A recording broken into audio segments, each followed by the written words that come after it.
I'm here because I'm part of the Politics and Prose event staff, but I'm also here because I am a child of the CBS newsroom. My parents met in the video library at the DC Bureau in the 80s, and a lot of my childhood happened in edit rooms and under desks and in rooms full of monitors. And there were so many dinners in my childhood where I spent behaving very well, obviously, while my parents talked and talked and talked about Sunday morning and the evening news and always Face the Nation. They were always talking about Face the Nation, and they were always talking about its host, Bob Schieffer. Now, when he retired in 2015, retired-ish, Bob Schieffer had been at CBS for 46 years, and he'd spent 24 of them anchoring Face the Nation. He's won every journalism award that exists. I was going to start telling you awards, and I thought, well, no, I'll keep him here all night. He has covered every major beat in Washington, which very few journalists have done. He has a College of Communications at Texas Christian University named after him, and he's the author now of 5 books, including Bob Schieffer's America, This Just In, and with H. Andrew Schwartz, Overload. Now, Andrew was one of Fox News' first employees, and now he runs communications at the Center for Strategic and International Studies and co-hosts the About the News podcast with Bob Schieffer. And together, they've written about news in the 21st century. What is it? Why is there so much of it? How do you tell what's good? How do you tell what's fake? What do you do when people claim that real news is fake news? You know the questions. You know why we need a book to answer them. I'm really glad you're all here to help me welcome Andrew Schwartz and Bob Schieffer to Politics and Prose.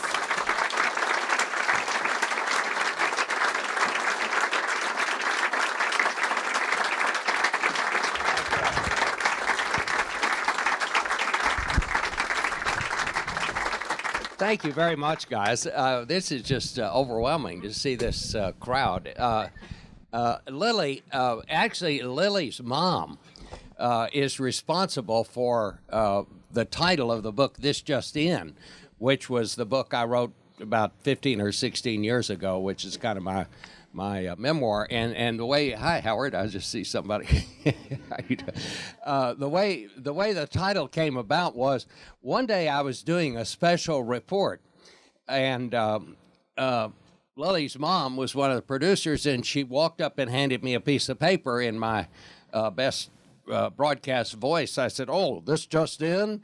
And she said, "No, it was just laying there, but I didn't think you'd seen it." So I put that into the introduction of the book, which it's really great. Politics and Prose, I heard Lily say, you've, 500 events you have done? This is my first event with Politics and Prose, but I would like to say that this is the 80th event that I have done for Overload here, and I'm pretty overloaded, I'll tell you. For a person my age, I feel like I've run a couple of marathons here, but we started in the last week in September, promoting the book. It came out October 1st, and we've been all up and down the East Coast, and it's been very well received. I've really been a little bit surprised. I mean, every once in a while you write a book that seems to kind of come out at just the right time, and if trying to understand what's going on in our communications world right now. Basically what this book is about, it is about the communications revolution that we're going through right now, which Andrew and I pretty much argue in the book is having as profound an impact on our culture as the coming of the printing press had on Europe of that day. And we all remember all of the great things that came out of the invention of the printing press. Certainly it increased the rate of literacy all across Europe.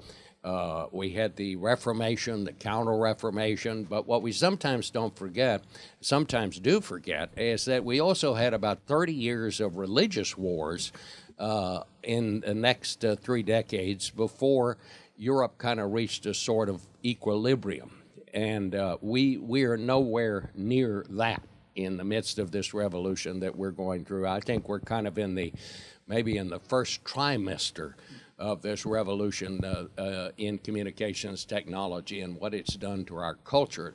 And no institutions have been impacted more than the way we get our news and our politics. And so that's basically what this book is about. And we pose the question, if we have more information available to us now than any other people who ever lived on the earth at any one particular time, are we wiser or are we simply overwhelmed with so much information that we can't process it? And I think right now the answer is overwhelmed. We're really digging our way through this, and it hasn't been easy. It hasn't been easier for those of us in journalism, and certainly it hasn't been easy for those who are news consumers. Andrew is the chief of communication at the Center for Strategic International Studies, and we started doing this series of podcasts about the news about a year and a half ago, and we got into it and thought, well, maybe there might be a book here. So, Andrew, why don't you tell us how we came to do this and why we did it?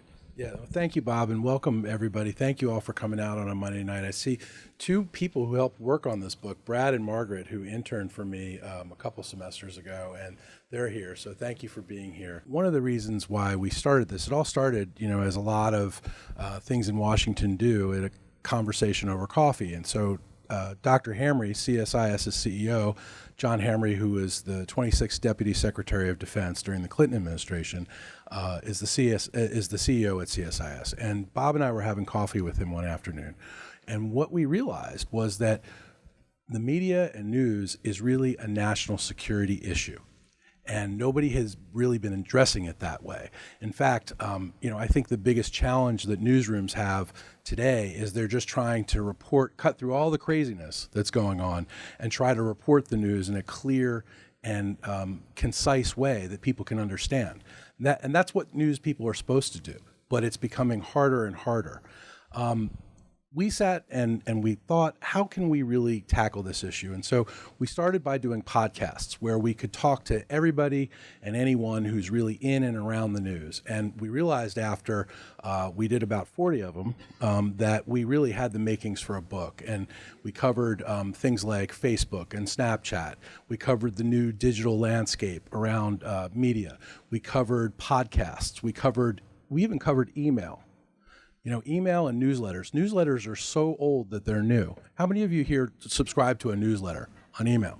Yeah, it's just about everybody. They're so old, they're new. So we talked about that also.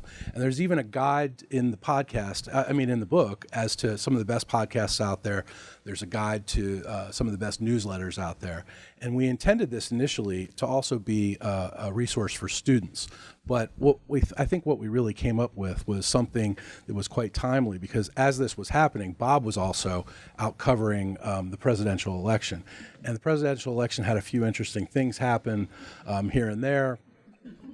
And so we figured, why don't we put this together in a book? Now, for me, I've been, in this chair next to Bob, and, some of my friends and family, my son and my wife are over here, say that I'm studying to be a legend because I'm sitting next to Bob all the time. And let me tell you, it's not easy to study to be a legend. I mean, I normally when Just get old. That's how you do it. That's a shortcut. Right. As you're looking at these issues, though, they start to reveal themselves. And I think that we looked at this book as a blank canvas, but then Bob took over, and Bob tore through about 24 chapters before I could write one. And so, this was somebody who knows his stuff. This is somebody who has lived and breathed it. And how many presidential elections have you covered?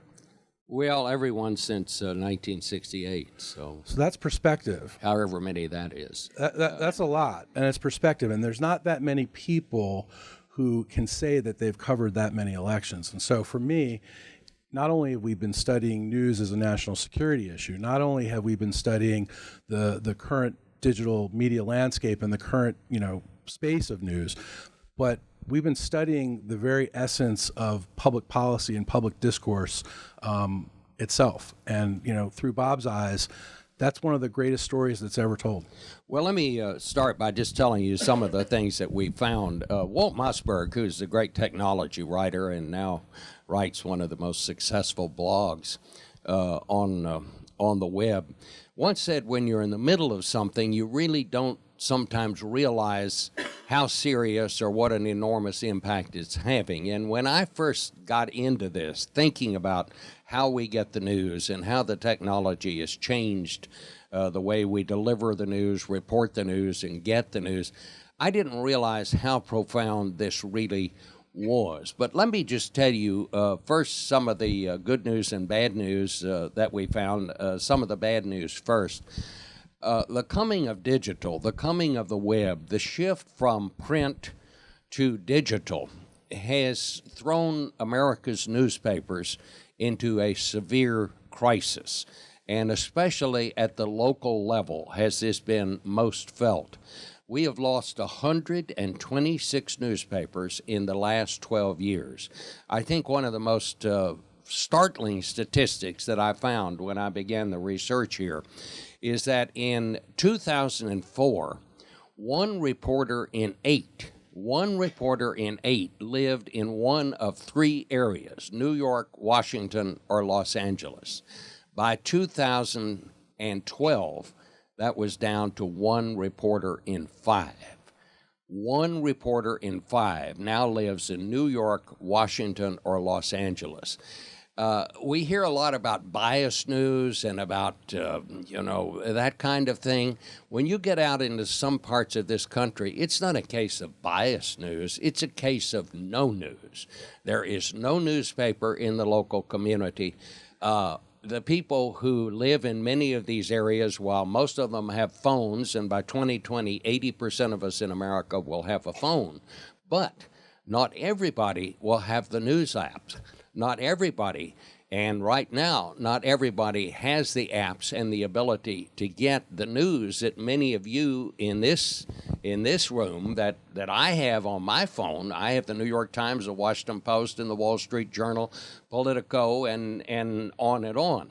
But if you're in a low economic level, if you many times are a minority, you can't afford those apps. So what's happening is the only news that you're getting it when your browser accidentally kicks it up on your phone, or you're getting it from Facebook. 64% of us in America now get at least some of our news on Facebook. That's great. And a good percentage of that 64%, the only news they get, they're now getting it on Facebook or on social media. It's a great way to keep up with your kids. It's a great way to keep up with the neighborhood. It's a great way to see what's on eBay and all of that. But we have to recognize that the news you're getting on Facebook has not been vetted in the way that news is traditionally vetted by the mainstream media. You know, when I was getting into journalism, when I came into journalism, and this was a long, long time ago, obviously, my kids used to say to me, "Dad, did you want to be a TV reporter when you grew up, when you were a little boy?" I had to say they didn't have TV when I was a little boy. They didn't have it in Fort Worth till I got to be in the 8th grade. But back in, I mean, it's true. Back in those days, most of us got our news from the local newspaper, and most towns had a fairly decent newspaper, and one of the three television stations, ABC, NBC, or CBS. Or you got it from a couple of national news magazines, maybe Time and Life and Look. You had a fairly limited number of sources where you got the news, but it was curated to an extent. In other words, the local newspaper picked out what they thought were the most important stories of the day, and they put them on the front page. Maybe you didn't agree with their editorial policy, but you assumed that what was on the front page of the newspaper had been checked out and wasn't there unless the editors decided it was true. Well, if you're getting your news on social media now, you have no idea and certainly no guarantee of whether it's true, false, or someplace in between. And now that we have seen the Russian intelligence services availing themselves of our social media, and there's no question they're doing this now, you don't know what you're reading on Facebook, whether it bears any resemblance to the truth. And this is one of the things that is making it so difficult now for politicians to deliver their messages. It's making it difficult for those in the mainstream media. It's getting harder and harder. Our credibility keeps going down in the mainstream media because of what people are reading on media outlets that we have no control or no contact whatsoever with. Where you used to base your opinion on what you're getting from 3 local television stations and your local newspaper, there are now 600 channels on the television dial, and there are more outlets than that on the web. So we're overwhelmed and bombarded with this information that just keeps pounding away at us 24 hours a day, 7 days a week. Is it any wonder that people say, who should I believe? What should I believe? How do I know if it's true or false? And, and then there's the polarization factor. I mean, there's a study that came out just the other day by the Poynter Institute, and the Poynter Institute is a nonpartisan organization in Florida, in South Florida, that studies journalism. Fully 69% of Americans believe that the media tends to favor one side or the other. So, my colleague Bill Brock, the former Secretary of Labor, senator from Tennessee, sits on the board at CSIS with Bob Schieffer, says that Americans no longer are looking out there to gather information. They're going to their favorite news sources to gather ammunition. And that's a big problem. That same survey also showed that about 30% of the American people agree with President Trump when he says we are an enemy of the people. Right. And which tells you, people say, do you think it has any impact when the president makes some of these remarks that he makes? There's no question. The presidency is the bully pulpit, and when the president says things, there's going to be a certain percentage of people who believe it. There is the main problem that we're having now is with the generation of this fake news. It is simply made up.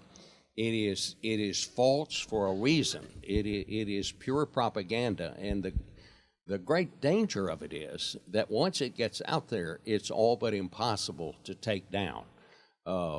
One good example: this ping pong pizza parlor just up the street here. We all know that that's absolutely false. The stories that were alleged that Hillary Clinton was running this child pornography ring there. That's been proven time and time again.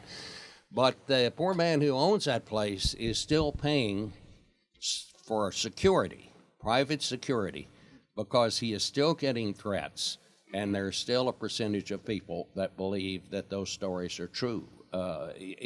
Once it's there, you simply can't erase it. Best example, Barack Obama is not a U.S. citizen. There's still a percentage of people in this country, and it's a pretty good-sized percentage, that still believe that Barack Obama was not born in the United States and that he's not a U.S. citizen. People tell us, well, you got to do more fact-checking. How much fact-checking would you have to do to knock that story down? Once it gets there, it is out there, and that is the problem, and that is the danger, really, that all of us are dealing with. Fake news isn't new. One of the things that Donald Trump claimed in an interview with Mike Huckabee, I think it was last October, was he said one of the greatest terms I ever invented was fake news. Fake news is a term that's been around for centuries, actually, and many of you will remember that fake news used to be pretty benign. It was, in the supermarket, you saw the National Enquirer, and then, aliens have descended on Washington to take the spaceship Politics and Prose and take it away. It was not to be believed. It was so fake that you couldn't tell. Well, today, digital technology has enabled fake news purveyors to create things that look real. There's famous stories during the campaign and through this day by an organization that has its URL abcnews.co. And, abcnews.co is not ABC News. It's somebody masquerading as ABC News, but it's the digital presentation of it. It looks like the real thing. And so even the smartest among us glance at our phone and see a story that comes up in our feed, whether it's by email, whether someone emailed and forwarded it on to us, whether it's on Facebook, whether it's on Twitter, whether, however you might look at your news, and can be fooled. It's so easy to masquerade fake news these days that you have the problem of stories circulating out there that real news reporters have to spend half their days knocking down. You know, we first noticed this business of fake news back on 9/11, especially at the CBS Washington Bureau. I can't tell you how many times during that awful day we would get another report that there is a plane headed toward the Sears Tower in Chicago. We would stop doing what we were doing, check it out, report there was nothing to it, and then go on to another story. And then a half hour later, we were checking out the same story again.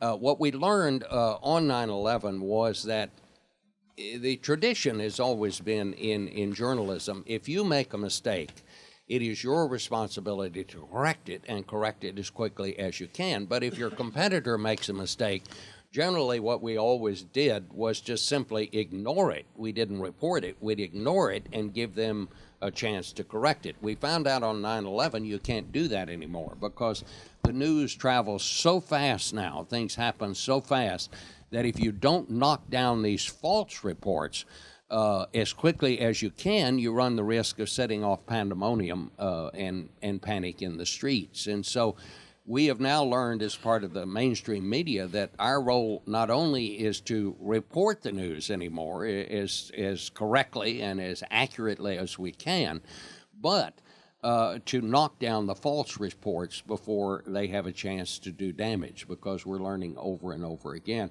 There is some very good news that's going on in the midst of this revolution, and I'd like to talk a little bit about that. Led really by the Washington Post, who were really the trailblazers in this.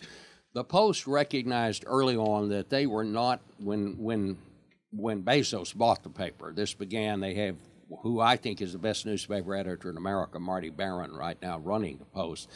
Bezos has been smart enough to understand that he runs the business and he lets Marty Barron run the newspaper. But what together they understood is that they had a great ability with the web to deliver the news to people. But what they had to do is decide what they were going to deliver, and they put entirely new emphasis on their digital product. They're no longer just a newspaper. They are now a media company, and they provide their news, deliver their news on a variety of platforms. By putting this new emphasis on the digital product, whereas the circulation of the paper newspaper, the Washington Post, is about 400,000, they are now sometimes in a month reaching as many as 70 million people with their digital product. The Washington Post is becoming an international newspaper in the same sense that we know the New York Times to be. The New York Times is doing much the same thing. They have totally rethought how they do business. You go in the Post now, they hired something like 60 reporters this year. I think they're the only newspaper in America that hired any reporters this year, but they did hire 60 reporters added to the payroll, plus they're hiring engineers. They're refining these techniques that they have. Last year, during the campaign, they asked me to write an op-ed piece on what the role of a moderator should be in a presidential debate, which I did, and I wrote it. Ruth Marcus, I sent it to her. She's the op-ed page editor. She said, this is just fine, and so it shows up the next day in their digital feed. It stayed in the digital feed for a couple of days, and then the third day I noticed it wasn't there anymore. So I called her and I said, Ruth, is this it? Oh, no. She said, we've got a nice space reserved for you on the op-ed page in the Sunday paper. It's going to be there. In the meantime, someone from the video department of the Washington Post now has a video department. They called me and said, listen, we pulled a couple of excerpts from some other debates that you moderated. Why don't you come down here and we'll play these clips and you'll put a little commentary around them. So to make a long story short, they published my story 4 different ways. And that is what they're doing with their product now. And that is how newspapers, if they're going to survive, that's how they're going to be able to do it. CBS News now has a digital service where we have a 24-hour, basically, news channel that you get on your watch or your computer. or on your phone. You don't get it on your television set unless you have a special app to do that. We are now, during the conventions in 2016, sometimes reached more people on the digital feed than we would on the network at times. So all of these companies are finding new ways to survive. We've got a long way to go. Local newspapers are where the real crisis is. If they can find a way, and I think if they are able to do some of the things that the Post and the Times are doing, I think that's the way to do it. But they are going to have to change if they're going to survive. Because I tell you, if we reach a point in this country where we don't have some entity that does what local newspapers do, or what we've always expected them to do, and that is to keep an eye on the local government, we'll have corruption at levels that we have never seen or ever imagined, and that in itself is a very dangerous thing. I've got another bit of good news. The same study that we cited before, the Poynter Institute, said that an identically sized majority, 69% again, said that they believe that news organizations, quote, keep political leaders from doing things that shouldn't be done. So 69% of the people believe the media has the power to do something. We saw some great evidence of that at the local level as we were doing the reporting for this book. We interviewed Evan Smith, who is the publisher of the Texas Monthly. Now, Texas Tribune, I'm sorry, yes, the Texas Tribune. While a lot of local newspapers are drying up and, are this thin, the Texas Tribune is covering politics across the state for just about the entire state. And it's an NPR type model where it's reader supported, and it's really doing an excellent job of covering the news. And that's a model that, we think can be replicated, state by state. What they do, basically, they raise their own money, and they have a staff of about 40 reporters, and all they do is cover state government and state politics in Austin. It's getting to the point now where many of the newspapers in Austin, in Texas, which is a state of 24 million people, where those newspapers are in such bad economic straits that they can no longer afford to send a correspondent to cover the state government in Austin. In other words, they don't have a state house reporter. So what the Texas Tribune does, people thought Evan Smith was nuts when he decided this is what he's going to do. He covers the state government, his people write stories about it, and then they simply give them away to any newspaper in the state that wants them. And so now every newspaper in the state of Texas has really first-rate coverage of state government because the Texas Tribune is doing most of it. But this is not a unique situation in Texas alone. One of the statistics we discovered in doing this book is in 21 of the 50 states, not a single newspaper has a Washington correspondent. So in other words, people get elected to the Congress and they come here and they get almost no coverage, which might tell you a little something about maybe give you a clue as to why Washington operates the way it's operating right now. 21 of the 50 states do not have a Washington correspondent.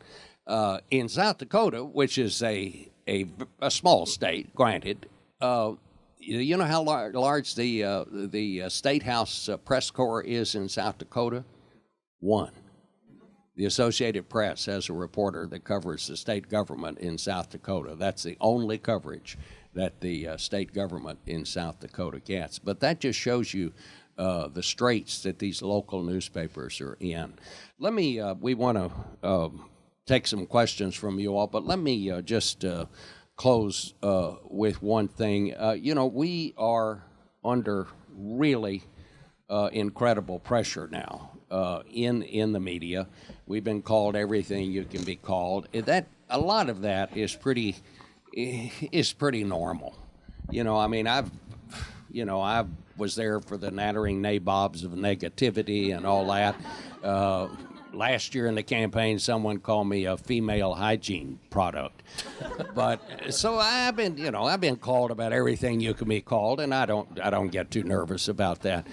But what really does concern me is when people try to undermine our credibility and undermine the press. They are really undermining one of the foundations of our democracy, and I take that very, very seriously. What separates a democracy from a totalitarian government is one very simple thing. In a totalitarian society, the only source of news is the government. In our kind of government, citizens have access to independently gathered information that they can compare to the government's version of events, and then they will decide what to do about it. That's what our job is. We're not the opposition party, and I don't know anybody in journalism who holds himself out to be that. We're not here to run campaigns. We're not here to run government. We're here to check on the people who do.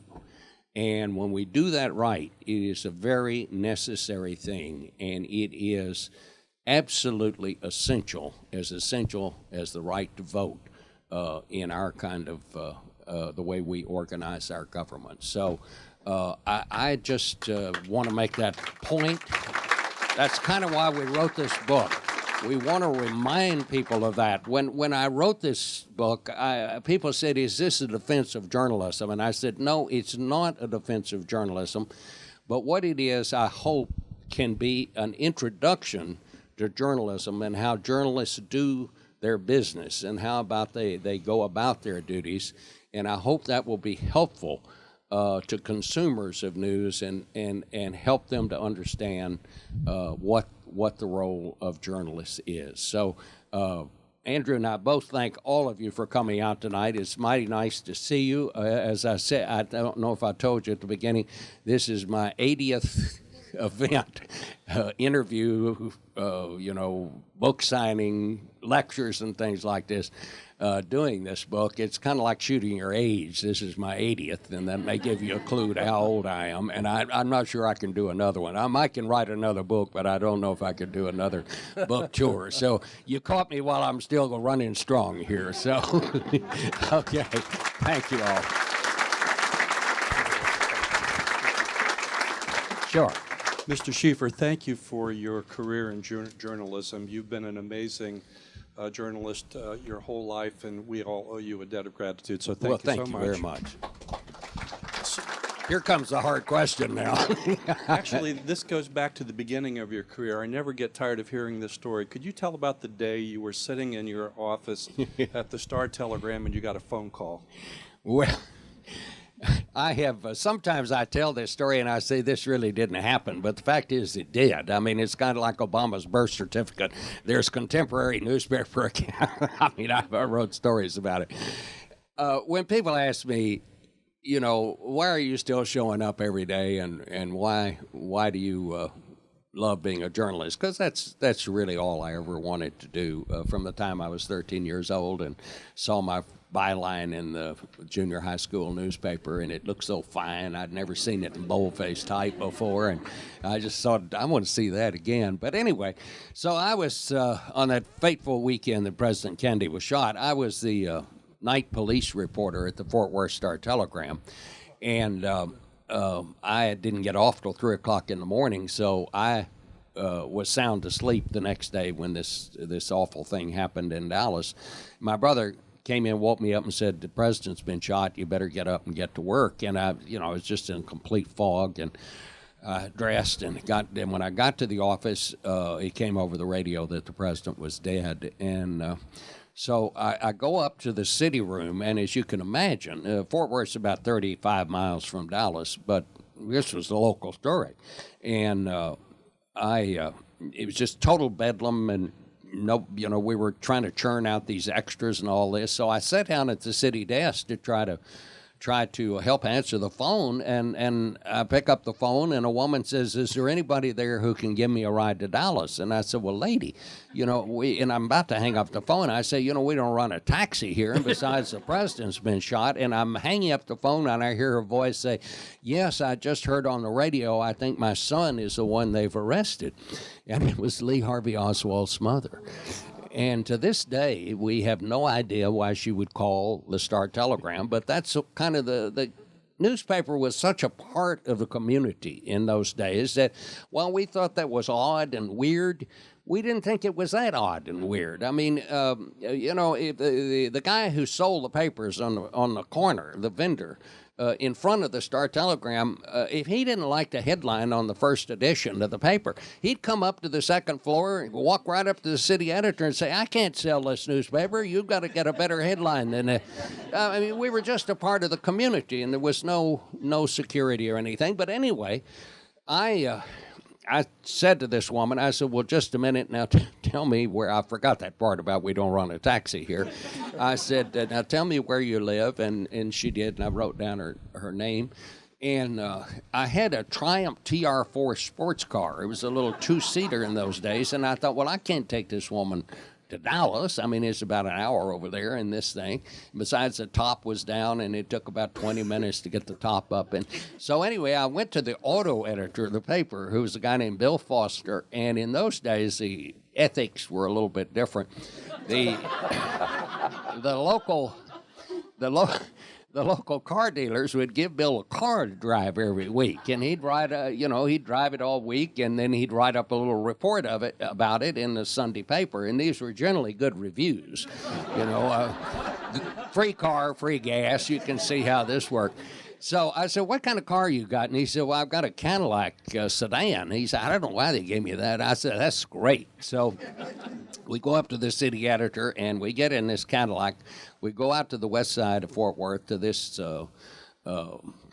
address, and there, standing on the curb, was this little woman, gray hair, horn-rimmed glasses, and a white nurse's uniform, and a little blue travel bag, and it was Oswald's mother. And so she gets in the back seat with me, and Bill drove, and I interviewed her on the way, and I must say, in retrospect, and I don't mean to be ugly about this, I believe she's the worst person I've ever dealt with. She expressed no sympathy for Mrs. Kennedy, for the president. She didn't inquire at all about any of that. All she was worried about was that Oswald's wife, that people would feel sorry for her, and they would give her money, and they would turn their backs on her, the mother. And that was the headline on my story. They'll turn their backs on me, as they always have. And she said some other just awful things, but I learned a great lesson.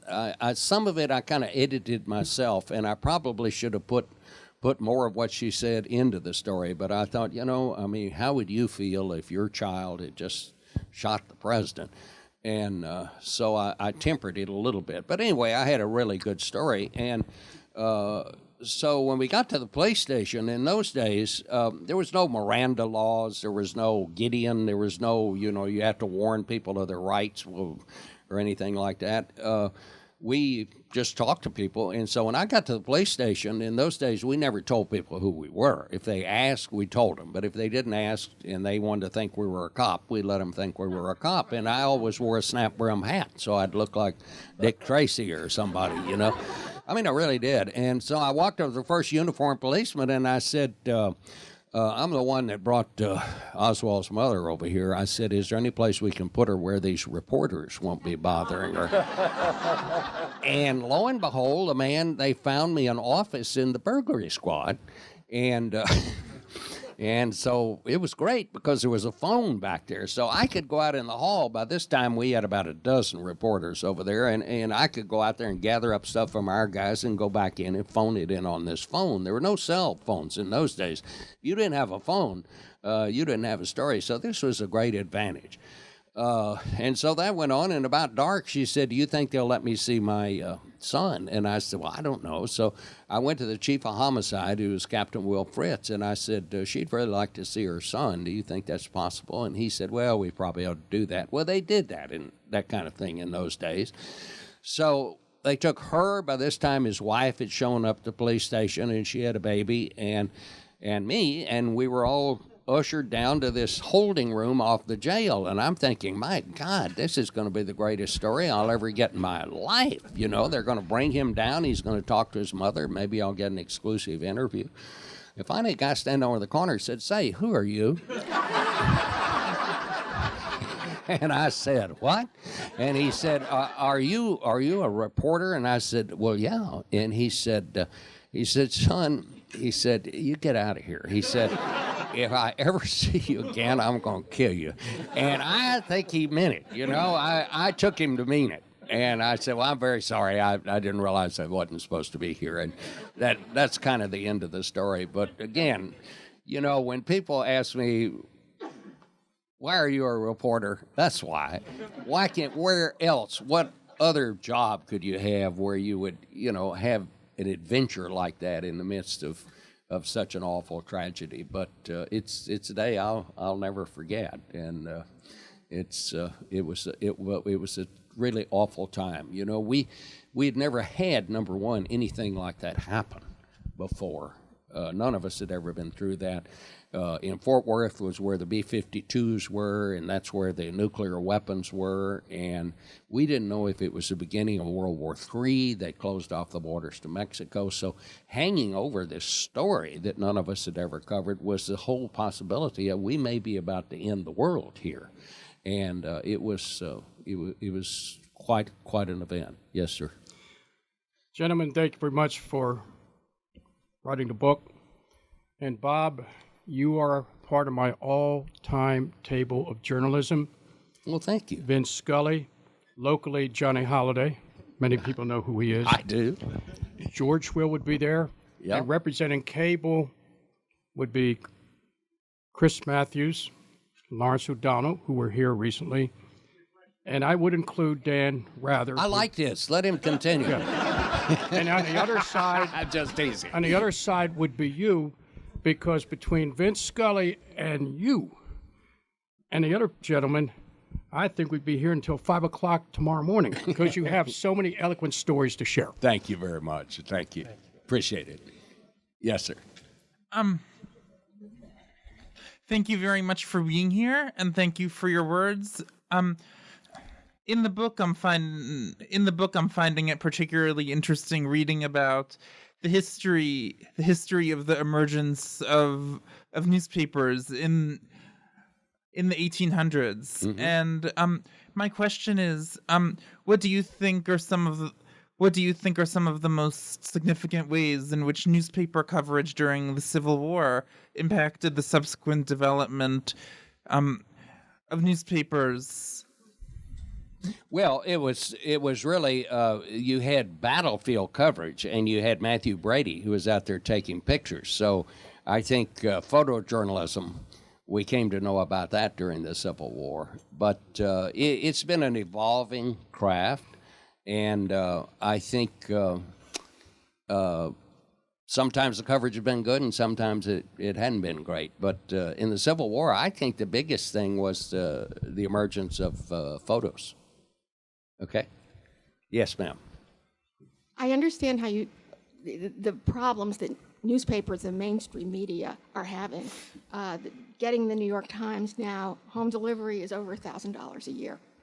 But what I'm concerned about are the 30%, 69% are fine, and 30% can see news on television, news on cable, Fox News, Breitbart, these other news sources, and they're not exposed to they don't expose themselves, and they are not exposed to anything else, and they believe all the stuff the president says. How do we get to them?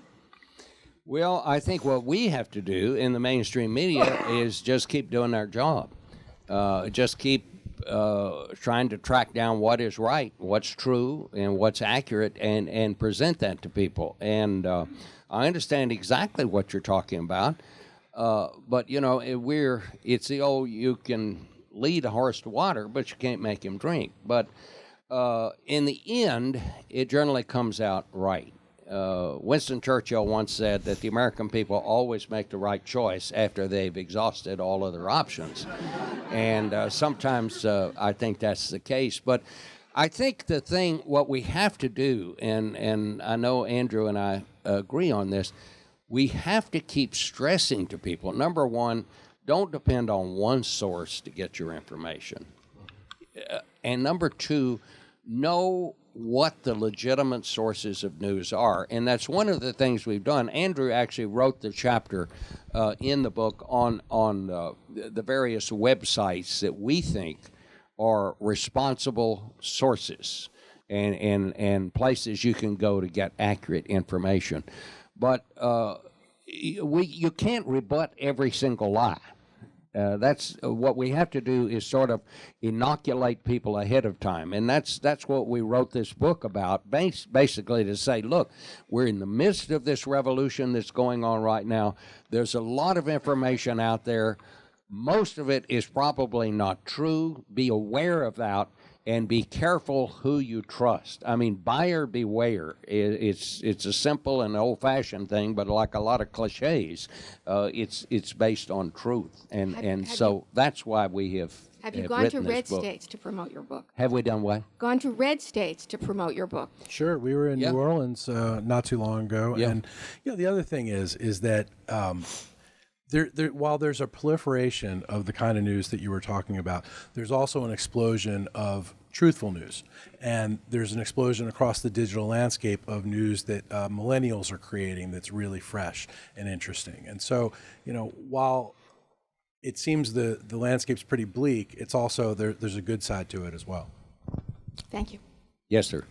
In your book, in one short paragraph, you allude to a concern about billionaires, too many billionaires, gaining control of various media sources. Jeff Bezos is a billionaire. Murdoch is a billionaire. Have the things that Marty Barron has been able to do in the digital revolution been done solely because of the thickness of Bezos' checkbook, and ditto for Murdoch? And do you know of some other sources, newspapers like the Texas Tribune, who have been successful in slipping firmly into the digital revolution? One other side note, I didn't see any allusion to Rush Limbaugh or Sean Hannity in the book. Could you comment, if you'd care to, on their impact where they fit in the overload? Well, I mean, there's no question that they have an impact, but they're almost like they're part of the old media now. I mean, they're now the other people that have come to the fore, but I don't mean to diminish their influence whatsoever. They still have considerable influence. To talk about Bezos, the Washington Post, when he bought the Washington Post, he said, we're going to make this a successful business. He said, this is not a charity. I didn't buy it to oversee a charity. This has to be a business to be successful. And I think that's correct. I mean, I think that's right. But what he has done, I think it's his philosophy. I was at a conference with him this summer where he said, too many times the owners of businesses, not just journalism businesses, spend too much time worrying about the competition and not enough time worrying about the customer. And I thought it was the truest thing I'd ever heard anybody say. I mean, what if the airlines spent more time thinking about the customer and less time thinking about their competitors? I wonder if it might be a little more pleasant to ride airplanes these days. And I think that's what Bezos is doing. He is saying, and Marty Barron believes in this, you've got to tell people information they need to know. And if you can do that, if you can tell them things that help them to have a better life, then they're going to buy your newspaper. And that's what journalism is all about. My boss at CBS, David Rhodes, said one time, he said, what makes all this work, he said, if you have information that other people need, then you can get a rent for it. And that's what successful journalism is about. And I think that's what private enterprise is about. It's great that the Texas Tribune is able to do this, but I think what they're doing right now is kind of a Band-Aid in the meantime. That's not the long-range answer. The long-range answer is successful local newspapers that are, again, part of their community, and part of their community because they're giving their citizens information they need to have a better, safer life and to understand what their local government is doing. We're not done with this yet. I mean, we can't have a democracy without newspapers or without reliable sources of news. And when societies need things, they find a way to get it. We're going to find that way, but it's just going to take us a while to get through this, like it took people in Europe to get through the introduction of the printing press and the tremendous impact that it had. But it's a very good question. Yes, ma'am. Thank you. You've spoken at length and quite eloquently about the demise of local newspapers, but I'm also concerned about the consolidation of local news, specifically networks like Sinclair, which in many cases package news outside of the local jurisdiction and then requires the local newspaper to print it as if it were something coming out locally. Would you address that issue? Well, the success of that is to be determined. I mean, I'm not against Sinclair to start with, but I wouldn't be against them just because they had a conservative ownership. I mean, we have had news barons throughout the history of journalism in this country, the Hearsts and the Pulitzers and all of that. And they haven't always been perfect. But I think the product is the answer. I think, and this is my opinion clearly stated, I think the Wall Street Journal is a better newspaper since the Murdochs bought it. And when they bought it, I thought, oh no, what is this going to be? What I think would be a great thing, and I mean, it's their money and it's their business and they can do as they please with it. That's the great thing about America. I think they could make Fox News into something as good as the Wall Street Journal if they chose to. But whether they will or not, I don't know. But they've made a lot of changes over there, and we'll see what happens. I really don't know enough about Sinclair to make any pronouncements on them right now, but certainly it's of interest to all of us in the industry to see where they intend to take all this. Yes, sir.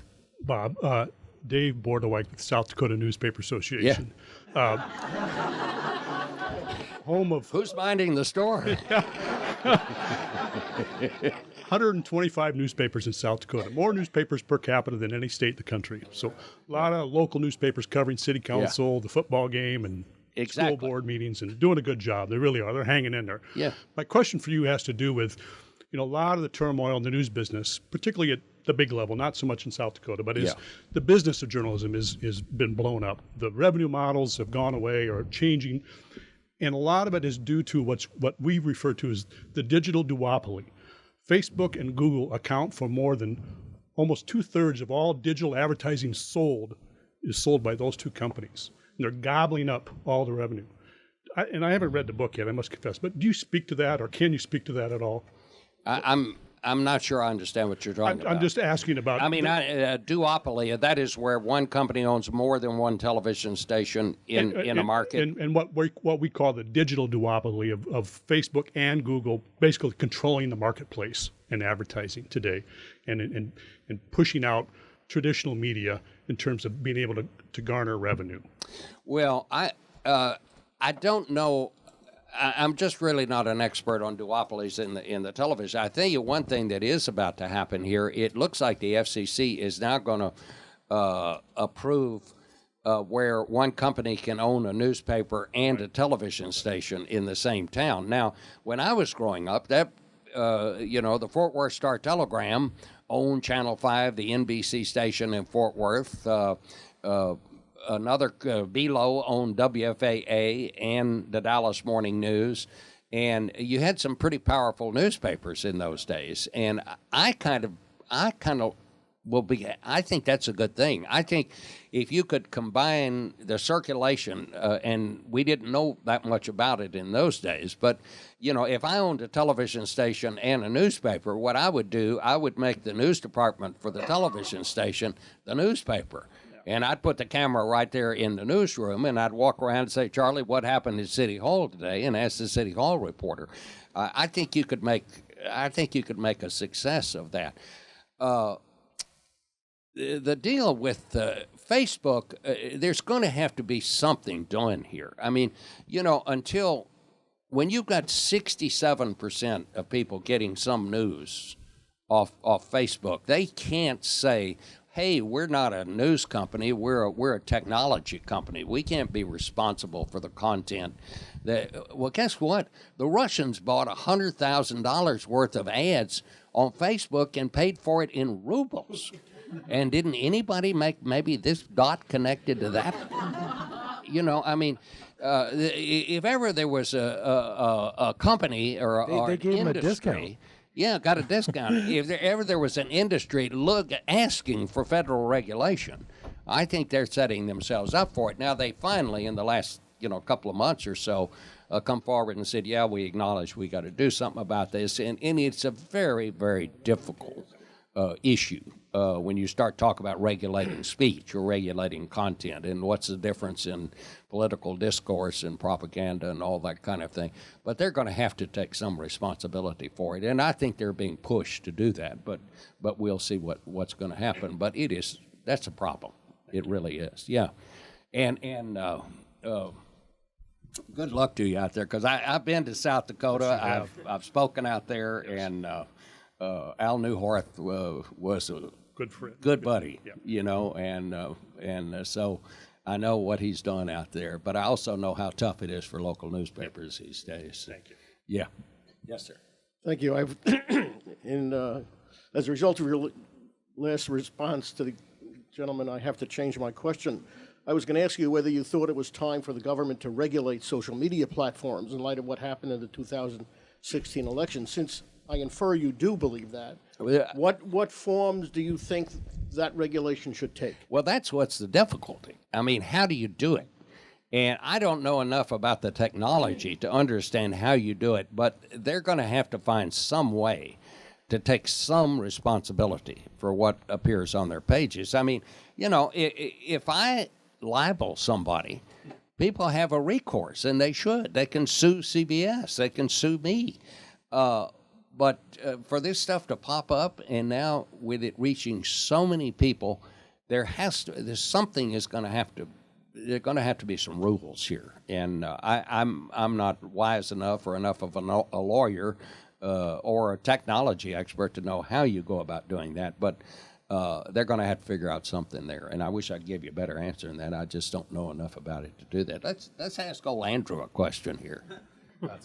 Well, I was just going to ask you how you think Jeff Glor is going to do. I think he's going to do just fine, and I'll answer that. And I tell you what, I'm happy. I kind of like homegrown products, and I kind of like that they pick somebody from CBS to sit in that chair. It hadn't worked out too well when we've kind of gone outside the office there for us, and I'm not sure. That someone's fame or anything really transfers from one company to another. But I think Jeff's a fine young man. He's 42 years old, so that means I'm about 40 years older than he is. But I think he's just the right age, and he's had some good experience, and everybody likes him, and I really think it's a good thing. Great. Okay? Yes, sir. This is going to be our last question. Okay. Since you have been witness to so many presidential campaigns and so much presidential politics, so much difficult periods in the Senate and the House of Representatives, we seem to be in a terrible stalemate, which has been going on now for almost a decade, and the current administration seems to be making it much worse. Do you see any hopeful signs now or in the next couple of years? You know, I tell you, I think right now, and I don't want to end this on just a total down note, but I think the country right now, and Andrew, I'd be interested to see if you agree with me, is probably more divided than at any time since 1968, the year of the Martin Luther King and the Bobby Kennedy assassinations, the 1968 Democratic Convention. And I was thinking about this today. Pat and I were at the 1968 Democratic Convention. It wasn't all fighting in the streets, because that young lady right there, who's my daughter, and I didn't know she was here, was born exactly 9 months to the day after that convention. And she was probably in high school when she put the numbers together, and she said, well, Mom, I guess it wasn't all fighting in the streets out there. But hi, Susan. But I really thought the country was coming apart. I mean, I didn't think the center was going to hold, but somehow it did. But now I think it's different, but the country is equally divided. We had, you know, in the midst of this communications technology revolution, we had what had to be the most unusual political campaign that I can certainly remember in my lifetime. And it was something, people said, what did it remind you of? It didn't remind me of anything. I mean, it's a wonder. I don't think we've ever had anything like this campaign that we just went through. I don't think it was a good thing for the country. We had a result. I think Donald Trump was elected fairly and squarely by the rules. Whether there was something going on with the Russians, I'm going to let Mr. Mueller find out about that. At this point, I don't really have an opinion on that. But I think it was a campaign that, again, I think goes back. Part of it had to do with the culture and the impact that the coming of digital and the web has had on our culture. In the sense of, you think about the dialogue of this campaign, it was unlike the dialogue of any previous campaign. It was more like the thread on a blog post. In other words, somebody posts something on a blog, and then the next guy posts something and said, no, you're a jerk. And then the other said, no, you're a blank jerk. And then you kind of go from the inane to the profane. And I don't find it enlightening. This was not a campaign about issues. It was a campaign about attitudes. And I'll give Donald Trump credit. He heard people out in the Midwestern part of the country who felt that they had been left behind and were basically getting screwed. And he seemed to speak the language that they spoke. And I think in many cases what happened was people said, well, nothing else is working. He's different. I'll just stick a flyer on him. And I think basically that's why he won. But I don't think this was a good thing for this country. And I think we're going to be a while getting past it. I think it will have an impact and has already had an impact on our culture and not altogether good. But I still hold out that in the end we'll figure this out and it'll come out right. But maybe I'm just the eternal optimist here. But at least I'll end on that note. Thank you. Thank you. Thank you all very much.